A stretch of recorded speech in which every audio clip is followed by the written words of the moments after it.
next important thing to understand about chess is what we call notation. Notation is basically naming or recording moves in chess.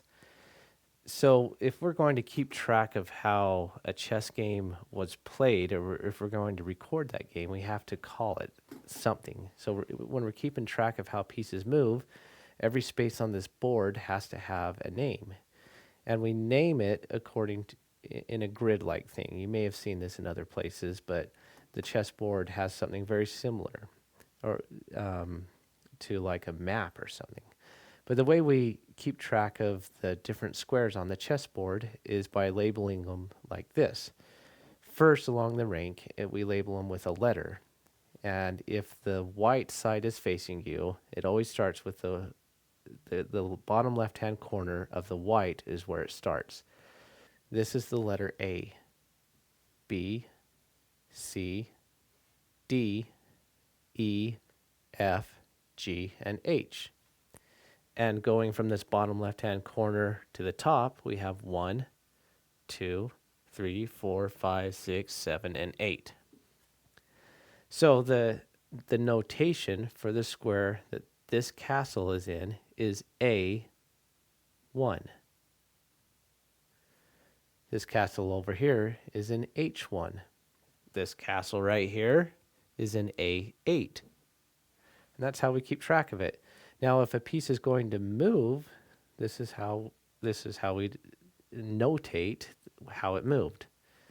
This pawn right here, let's say we're going to move it. It's in the space A2. And if it moves 2 spaces, we're going to go from A2 to A4. And so if I wanted to write down my moves and what I did, I said A2 to A4. That's what I would write down. And if you play some chess games that you play on a computer, the computer voice might actually say, in its funny little computer voice, it would say A2 to A4, or pawn A2 to A4, and then it would move from there to there.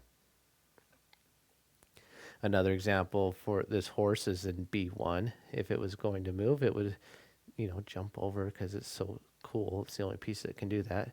So it jumps from B1 to C3. And that's how we record how it moves. Now, knowing notation doesn't necessarily help you be a better chess player. It could help you remember things better. But it is important to get used to reading this type of notation, so that if you want to study a famous game, if you want to, the way that you'll read how these games were played is with this notation. So it's a good thing to know how pieces are moving, or how the chessboard is labeled. So A through H and 1 through 8. And it always starts with at the bottom left-hand side of where white is.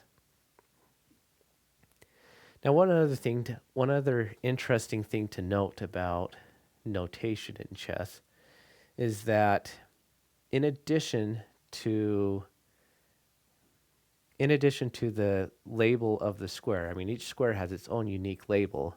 It's also helpful for a person to pick out which piece it is or track it down faster when you put the name of the piece that's there. So instead of saying B1, if I was going to pick out this piece here, I would say knight B1. Now, in English speaking, so the notation would actually have an N next to us indicating that it's the knight, and it would say N B1, and we know that it's the knight on square B1. Now, that works nice, fine, and dandy for English-speaking places, but chess is played all over the world in any language. So what the chess community has come up with the advent of computers is an icon that can be made on any computer in any language, which is a symbol for each of these.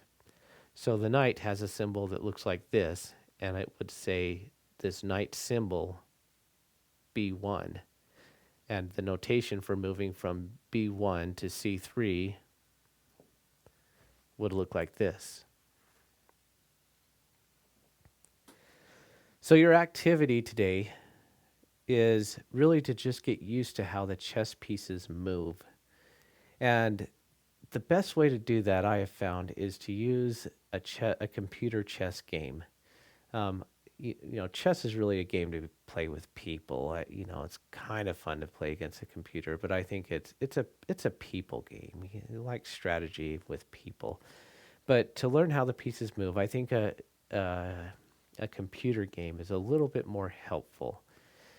So, just about any computer, I've never seen any computer that doesn't come with chess pre-installed on it.